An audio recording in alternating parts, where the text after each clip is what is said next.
This is a true life story. They say that miracles don't happen in the real world, that's just something we hear in stories. But let me tell you about a place where miracles were happening every Sunday, where the sick were healed, the blind could see, and the poor were lifted from the dust.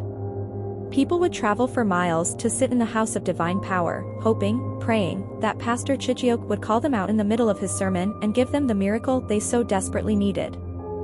And when it happened, oh, how they praised him. The way he raised his hands to the sky and spoke of God's greatness. The way he said, "Your miracle is today," as if the heavens themselves would part just for them. But the true story, what really happened behind those miracles, is something you need to hear. Because, my friend, what you see is not always what you get. What appears to be a blessing might just be the beginning of a dark road, one that no one saw coming. It all started with Ngozi. A young woman, not much older than 30, who had suffered from a strange, unexplainable illness for years. Her body ached, her skin broke out, and no doctor had any answers. Every night, she would lie in bed, her thoughts consumed by the pain that never seemed to end. And so, when she heard about Pastor Chijioke's church, she was desperate. She had nothing left to lose. The village was abuzz with rumors of his power. People said he could heal anything, anything star. There was talk that he had touched someone who was paralyzed, and the next morning, they stood up, walked, and danced. What did she have to lose? Maybe, just maybe, he could heal her. So she went. Pastor Chijioke was a tall man, with eyes that burned like fire when he preached. His voice was smooth, hypnotic even, as he spoke of divine power and heavenly glory.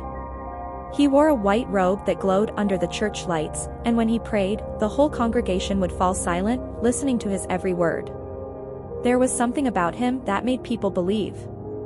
Ngozi sat in the back, as the pastor spoke of healing, of deliverance. She didn't expect anything. But then, without warning, Pastor Chijioke's eyes locked with hers.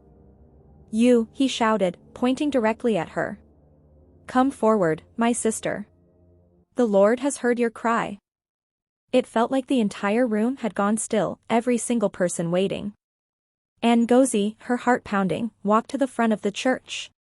The moment she stood before him, Pastor Chijioke laid his hands on her forehead. His touch was cold, but not in a bad way. Cold, like the air right before a storm. He spoke softly, muttering words that only he seemed to understand. Then, suddenly, Ngozi collapsed to the ground. Her body convulsed for a moment before going still. For a long moment, the church was silent. The congregation was holding their breath, waiting to see if the miracle would happen. And then, she stood. Ngozi opened her eyes, blinking in confusion as she found herself back on her feet. The pain, her constant, unrelenting pain, was gone. Just like that. The crowd erupted in praise. People screamed, shouted, fell to their knees, thanking God for his work through Pastor Chijioke. Ngozi, dazed and overwhelmed, couldn't believe it herself. She looked down at her hands, her arms, no pain, no illness. She was free. It was a miracle. Everyone believed it. But what they didn't know, what Ngozi didn't know, was that this was just the beginning. Months went by, and Ngozi was filled with joy. She danced. She worked. She lived the life she had only dreamed of. Pastor Chijioke's church was more crowded than ever, with new people arriving every week, desperate for healing, for blessings, for miracles. But then, just like that, the sickness came back. At first, it was subtle. A slight headache. Then the aches returned, creeping into her joints, just like before. But this time, it was worse. Ngozi tried to ignore it. She went back to the church, hoping for another miracle. But when she approached Pastor Chijioke, she noticed something different in his eyes, a coldness that hadn't been there before. He gave her the same speech he always gave. "Your miracle is today," he told her, but his voice lacked the same warmth, the same conviction. And nothing happened. Her illness returned with a vengeance, worse than before. It wasn't just Ngozi. There were others. Chidi, a young man who had been struggling to make ends meet, had also experienced a miracle. He had prayed for financial breakthrough, and, just like Ngozi, his life had changed. He found a job, one that seemed to promise everything he had ever wanted. Money flowed into his hands. He moved into a new house. He bought clothes he'd only dreamed of. But then the debts started piling up. The bills. The calls. The stress. Everything he thought he had gained slipped through his fingers, and soon, he was in worse shape than before. Something wasn't right. Chidi started asking questions. Why were the miracles only temporary? Why did people seem to fall back into the same hardships they had prayed to escape? Chidi could no longer shake the feeling that something was wrong. The miracles, the healing, the breakthroughs, it all felt too good to be true. He had watched too many people come to the house of divine power, only to watch their lives fall apart again when the miracles wore off. It didn't sit right with him, not anymore. He couldn't just sit back and let it continue. So, one evening, after the service had ended and the congregation had slowly dispersed, Chidi decided to follow Pastor Chijioke. He had seen the pastor leave the church late at night a few times, but there had always been someone with him, someone who followed closely behind, keeping their distance. That night, the church grounds were quiet, the only sound the rustling of the wind through the trees. Chidi kept to the shadows, his heart racing in his chest, as he watched Pastor Chijioke walk towards the side of the church, where the large iron gates stood ajar. Chidi waited for a moment, then quietly slipped through the gate, following a safe distance behind. The pastor made his way down a narrow path that led towards the back of the church, a place no one ever went. It was dark, but Chidi's curiosity burned brighter than the night itself. As he approached the back of the church, he saw Pastor Chijioke stop and look around nervously before pulling something out of his robe, something small and black that shimmered in the moonlight.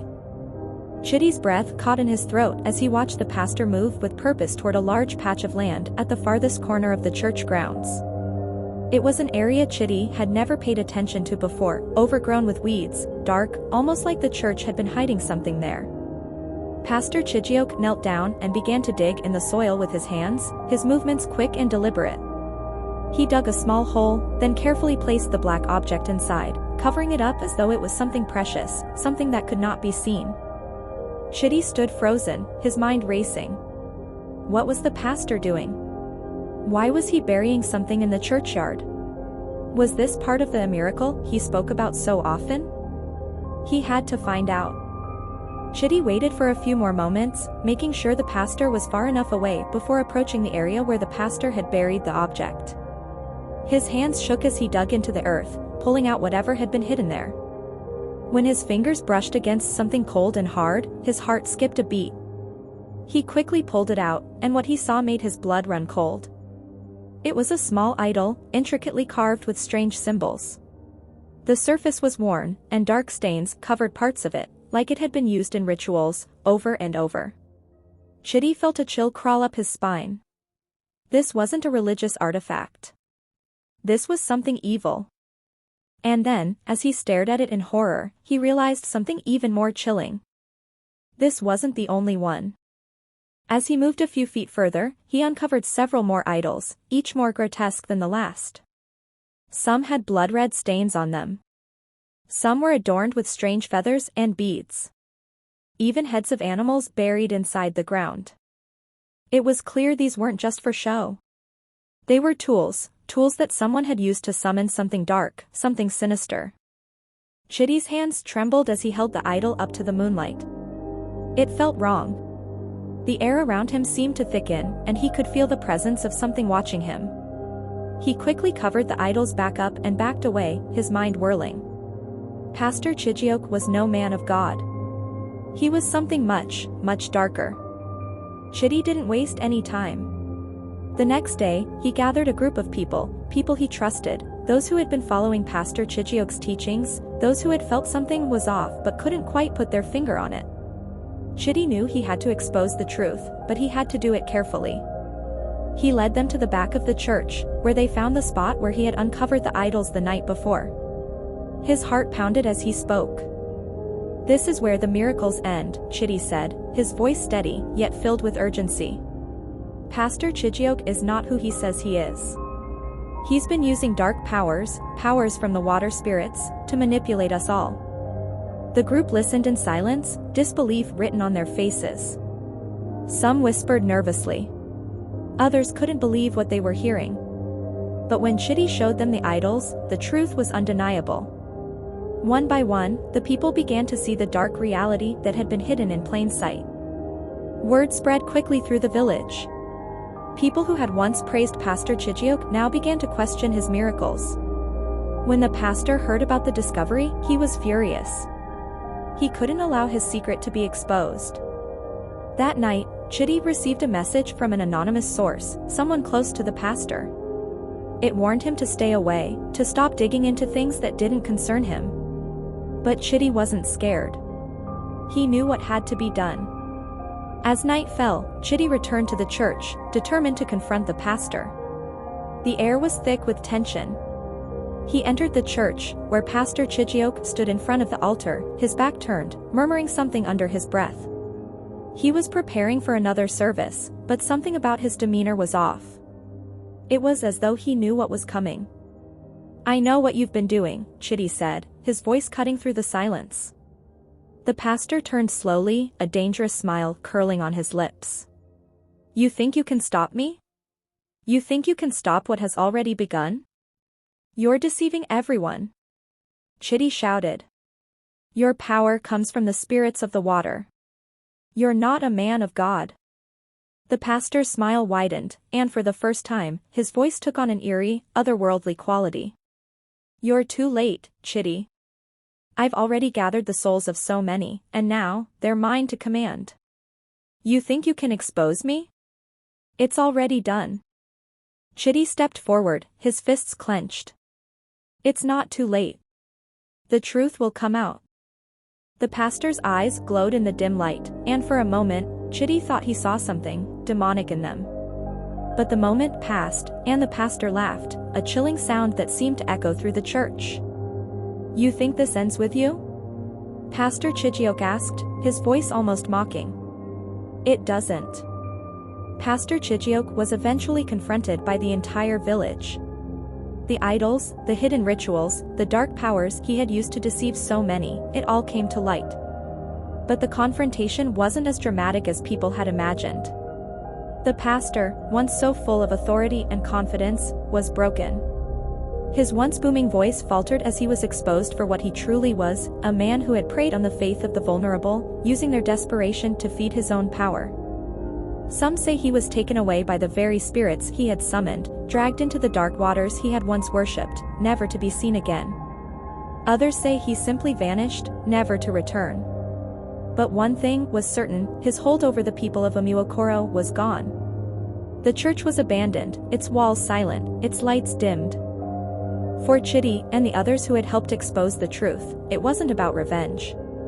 It wasn't even about proving Pastor Chijioke's guilt. It was about saving the souls that had been led astray, about reminding the people of Amuokoro that faith is something sacred, something that shouldn't be taken lightly.